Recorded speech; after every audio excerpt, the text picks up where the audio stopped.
అందరికీ నమస్కారం. రాష్ట్రంలో గత 8 నెలలుగా వాలంటీర్స్ పైన దాడి. పవన్ కళ్యాణ్ వాలంటీర్ల పైన ఇష్టానుసారంగా మాట్లాడాడు. చంద్రబాబు నాయుడు ఇష్టానుసారంగా మాట్లాడుతున్నాడు. లోకేష్ కూడా ఇష్టానుసారంగా మాట్లాడుతున్నాడు.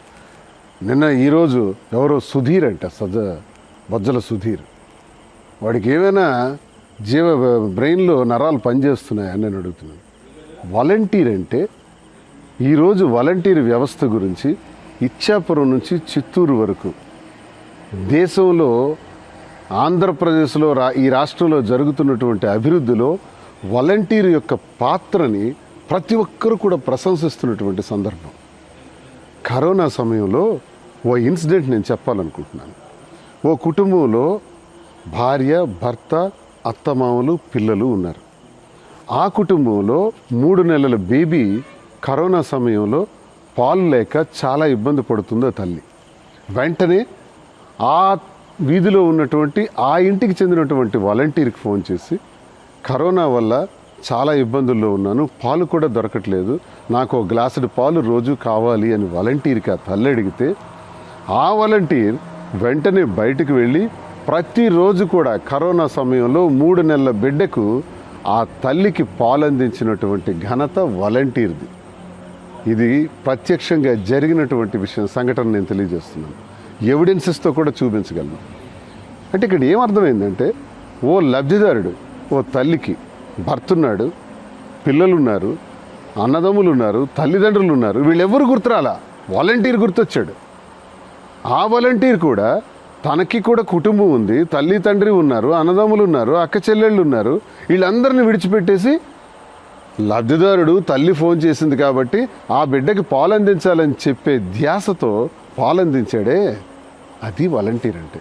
ఇలా కరోనా సమయంలో రాష్ట్రం మొత్తం కూడా ప్రతి వాలంటీర్ కూడా కరోనా సమయంలో ప్రతి పేషెంట్ని కూడా ఆదుకున్నారు. ప్రతి ఇంటికి 1000 రూపాయలు తీసుకెళ్ళి ఇచ్చారు, బియ్యం ఇచ్చారు, టీకాలు వేయించారు.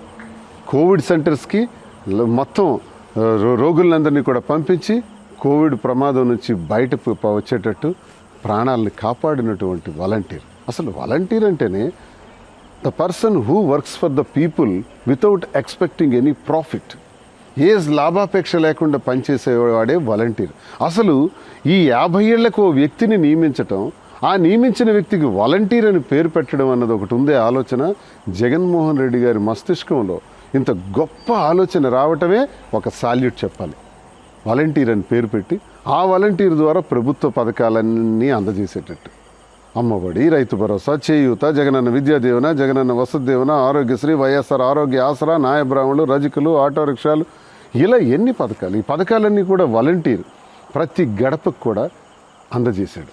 ఈ 5 ఏళ్లలో 1,65,00,000 గృహాలుంటే 2.5 లక్షల మంది వాలంటీర్లు, 12,65,00,000 మంది లబ్ధిదారులకి ప్రభుత్వ పథకాలు అందజేశారు. ఇప్పుడు చూద్దాం, ఎక్కడైనా సరే ఈ రాష్ట్రంలో ప్రభుత్వ పథకం అందుకున్నటువంటి లబ్ధిదారుడు ₹1 లంచం ఇచ్చాడా? ₹1 లంచం వాలంటీర్ ఎక్కడైనా తీసుకున్నాడా?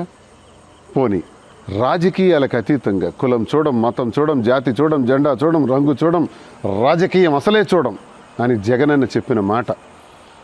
లబ్ధిదారుడు అనేవాడు నాకు ఓటైకపోయినా పర్వాలేదు, నన్ను విమర్శించిన వాడైనా పర్వాలేదు, నిజమైన పేదవాడైతే, అర్హుడైతే చాలు, వాళ్ళ ఇంటికే ప్రభుత్వ పథకాన్ని పంపిస్తాను, నేరుగా వాలంటీరే వెళ్ళి తీసుకెళ్ళిస్తాడని ఓ గొప్ప కాన్సెప్ట్ని పెడితే వాలంటీర్ అది అమలు చేసి చూపించినటువంటి వాలంటీరు రాజకీయాలకు అతీతంగా ప్రభుత్వ పథకాలు అందించాడు, అవినీతి లేకుండా ప్రభుత్వ పథకాలు అందించాడు.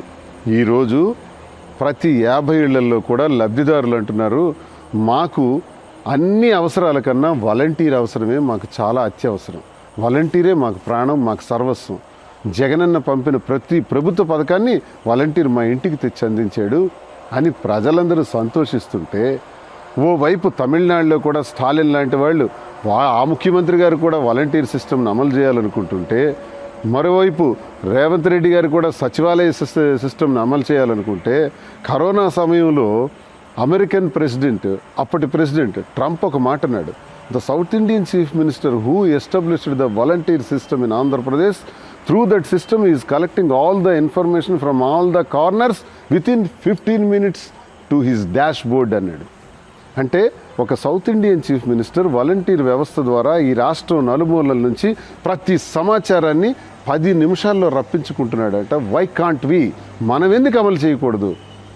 ప్రపంచానికి తాకింది వాలంటీర్. ఈ లఫూట్గాడు పవన్ కళ్యాణ్కి తాకలేదు, చంద్రబాబు నాయుడికి తాకలేదు, పప్పుగాడికి తాకల. ఇంకెవడో ఈరోజు సుధీర్ అంట వాడు మాట్లాడుతున్నాడు. అరే మీకేంటి తెలుసురా వాలంటీర్?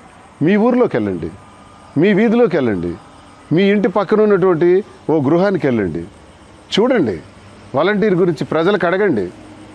పవన్ కళ్యాణ్ గారు చెప్తున్నాడు వాలంటీర్ల వల్ల విమెన్ ట్రాఫికింగ్ జరిగిందని. నీకు ఎవడు చెప్పాడరా? కేంద్ర నిఘా బృందాలు చెప్పాయి. కేంద్ర నిఘా బృందాలు నీకు చెప్పారు. నువ్వెవడు అసలు కేంద్ర నిఘా బృందాలు నీకెందుకు చెప్తే? నువ్వేమైనా ఎంప్లాయీవా? నువ్వేమైనా ఆఫీసర్వా? నువ్వేమైనా ఇంటెలిజెన్స్కి సంబంధించినవాడు? అసలు కోన్ కిస్క గడివి నువ్వెవడు? నీకెందుకు చెప్తాయి కేంద్ర నిఘా బృందాలు? చెప్పాయి. మరి చెప్పినప్పుడు కేంద్ర నిఘా బృందాలు కళ్ళు మూసుకొని నిద్రపోతున్నారా? 30,000 మంది మహిళలు తప్పిపోతే దానికి కారణం వాలంటీర్ అని చెప్పాడే ఈ నీచుడు పవన్ కళ్యాణ్ గారు. మరి అలా చెప్పేటప్పుడు కేంద్ర నిఘా బృందాలు పవన్ కళ్యాణ్కి చెప్పాయే కానీ దాని మీద యాక్షన్ ఎందుకు తీసుకోలేదు? వాళ్ళెందుకు రంగంలో దిగలేదు? వాళ్ళెందుకు స్టేట్ పోలీస్కి ఇన్ఫార్మ్ చేయలేదు? ఆ 30,000 మంది పోనీ మరో ప్రశ్న కూడా అడుగుతాడు. 30,000 మంది మహిళలు అదృశ్యం అయితే ఈ రాష్ట్రంలో ఎక్కడైనా ఈ మహిళ అదృశ్యం కావడానికి ఈ వాలంటీర్ కారణం అన్న కంప్లైంట్ ఉందా? ఒక ఎఫ్ఐఆర్ రిజిస్టర్ అయిందా? పోనీ ఎక్కడైనా ఇలాంటి అరాచకానికి కారణమని వాలంటీరే కారణమని ఎక్కడైనా రుజువైందా? లేదే. మరి మీ తాలూకా మాటలేంటి?